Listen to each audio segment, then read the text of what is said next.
in the so-called marginalized groups whose feelings you've decided need protecting. Because trust me, somewhere right now, there are 3 clueless white girls in Texas who are planning to go as a mariachi band. And when they do, liberal Twitter will lose, and the rest of America will go, oh, for sake, when did liberals become the fun police? Does anybody remember when conservatives were the ones with the sticks up there? We went from yes we can to oh no you didn't. Halloween is almost here, a season filled with wild ideas, imaginative costumes, and carefree fun. But, as always, the so-called fun police are making their rounds. The overly sensitive crowd has already started spreading its annual warnings about what costumes are supposedly off limits, ready to take offense at every turn. What used to be a night of playful fantasy has now turned into a debate over morality and outrage. But comedian Maher isn't having it. He's calling out the absurdity, accusing the outrage brigade of stifling creativity and transforming Halloween into a lecture instead of a celebration. Anything that merely alludes to another culture is racist or cultural appropriation. Really, imagine there's no countries. It isn't hard to do. Halloween was always fun because it wasn't BC. Not being BC is almost the whole point of the holiday. But now everything has to turn into a federal case of snowflakes versus human. And then some cultural studies professor will go on TV to try to explain his outrage, and Tucker Carlson will look at him like this.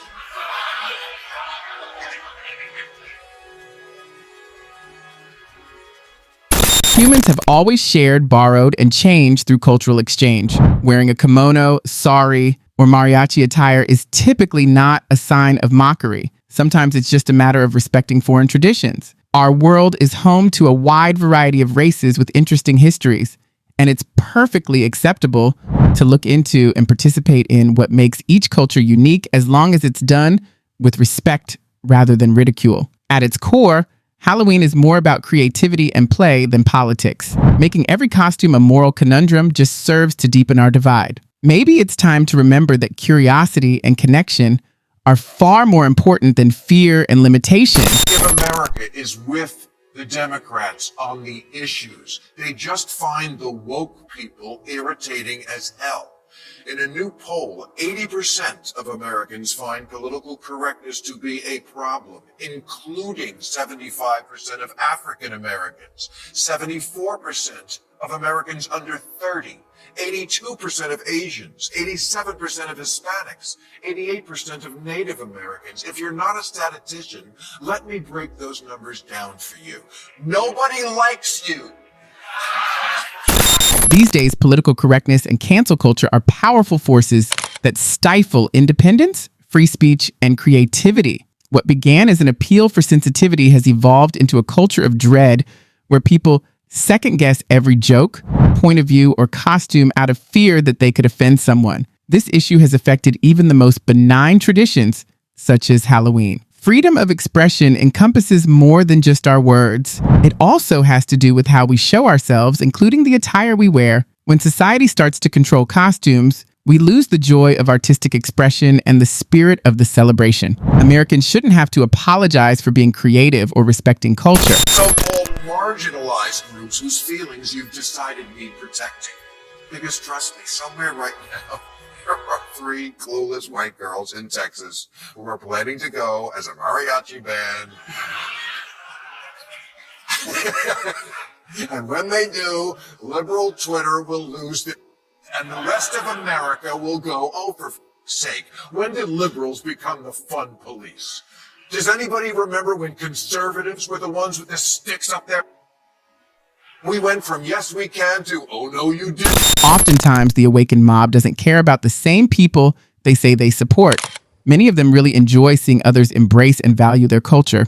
They view it as adoration rather than appropriation. Whether they are dressed in an African print, a sombrero, or a kimono, most individuals from those cultures appreciate the respect and curiosity that come with cross-cultural engagement. They understand the difference between praise and mockery. It seems that the angry audience has forgotten this. Halloween is, after all, a day to celebrate diversity, creativity, and human expression. Ironically, While the people they claim to be defending are only having fun, those who claim to be defending these cultures is too much for your fragile sensibilities, and you're worried about seeing someone wearing something that's on the forbidden costume list.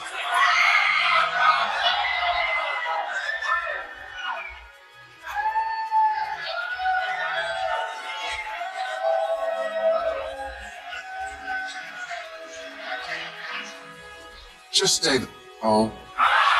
Are instead inciting division. There may be a simple solution if a Halloween costume is enough to ruin your evening. Go to bed early. Every year, a variety of self-righteous writings and films appear, teaching everyone what makes appropriate and problematic clothing. It exhausts you. What was once an enjoyable creative evening has turned into a cultural minefield where even fake fangs or face paint may incite outrage. Ironically, people who uphold the law often don't understand its purpose. On Halloween, it's not about offense. It's about getting away, having fun, and being creative. The enjoyment of something that is meant to bring people together is simply diminished by constantly keeping an eye on other people's choices. Maybe instead of looking through lists of forbidden costumes, we should just let people enjoy themselves for one night without turning it into a moral battlefield. Through this lists of costumes you better not wear, lest a night of irreverent dress-up spiral into something that resembles fun. Here's an idea, clickbait websites. I won't tell you how to harvest and sell my personal data, and you don't tell me what I can wear on Halloween. Because Halloween is supposed to be outrageous. It's a festival of the sacrilegious and a celebration of the grotesque. From zombies to ghouls to bobbing for apples and other people's saliva. It's a secure way to escape daily life, a night when imagination is unbridled and judgment is subservient. For a few hours, adults celebrate the unusual and bizarre by changing into pop culture superstars, ghosts, or monsters. These days, though, some people perceive this innocuous tradition to be problematic. Costumes that were never meant to be harmful have managed to offend certain people. But Halloween was never about being disrespectful or making fun of people. Playfulness, irony, and creativity are essential. During this common cultural moment, everyone can laugh at themselves and the absurdity of life. If Halloween becomes into a political debate, the entire spirit of what makes it magical is lost. Every year there's a new list of offensive things we shouldn't do on the day that's all about being offensive. You know what I want to cancel? November 1st, All Scolds Day. When the good people announce which costumes the bad people wore. Buzz.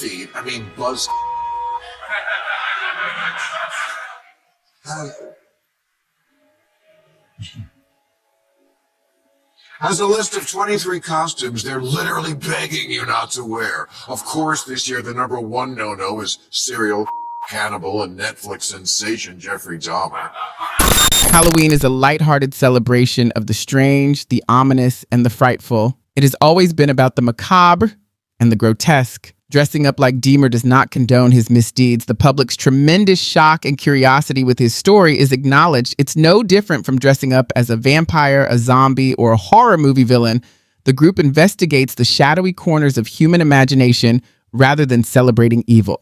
Sometimes people forget that Halloween is not a moral message, but rather a night for pretend play. eBay has already banned selling it because otherwise it would be impossible to find a blonde wig and aviator glasses. Simone Biles tweeted, "Put the Jeffrey Dahmer costumes back in the closet. We ain't having it." Who's we? What's with the we? Who made you the great? When you think about it, it's practically ridiculous to forbid clothing like Dahmer's. People's creativity is difficult to suppress. By going to a thrift store and buying a wig, a button-down shirt, and glasses, anyone with a little imagination can reproduce the look. Since there isn't a formal Dahmer costume police, trying to make something that is so easy to replicate illegal would just make the protest seem pointless. What will happen next? Banning lab coats and aviator spectacles because they look like things used by criminals? The disturbance appeared to be more dramatic than real. People tend to forget that what makes Halloween so popular is its parody, shock value, and occasionally awful taste. A handful of emotional hemophiliacs on social media telling us what we can't do on Halloween. And by the way, please put drugs in my candy.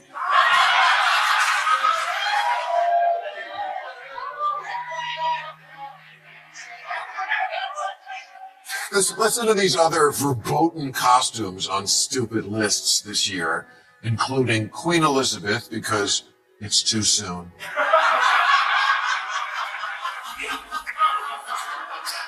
Yes, 96, practically an ingenue.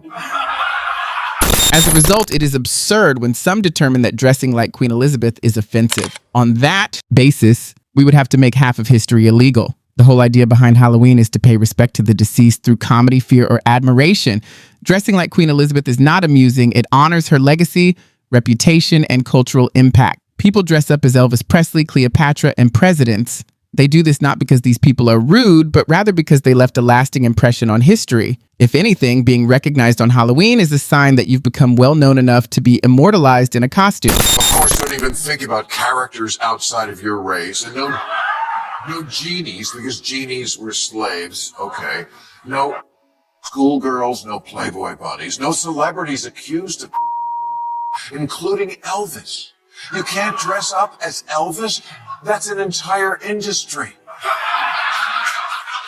Let's be honest, none of the classic Halloween icons like witches, vampires, zombies, or demons were ever paragons of virtue. They all stem from tales of fear, darkness, and superstition. Yet somehow, those are perfectly acceptable because time has culturally sanitized them. The hypocrisy is hard to miss. We glorify imaginary villains, but get outraged over costumes inspired by real historical figures.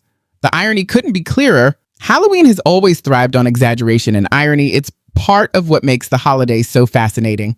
It reflects our curious attraction to the mysterious and the forbidden. But the moment we start dissecting every outfit and turning costumes into social statements, the magic fades. Why should Halloween be treated any differently from other creative expressions? It was never meant to be a moral battleground. It's supposed to be a celebration of imagination, of fear, humor, and creativity all rolled into one. When a costume becomes controversial instead of fun, it stops being what it was meant to be. That's all for today's video.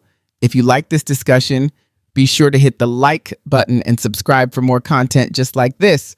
Thanks for watching, and we'll see you in the next one.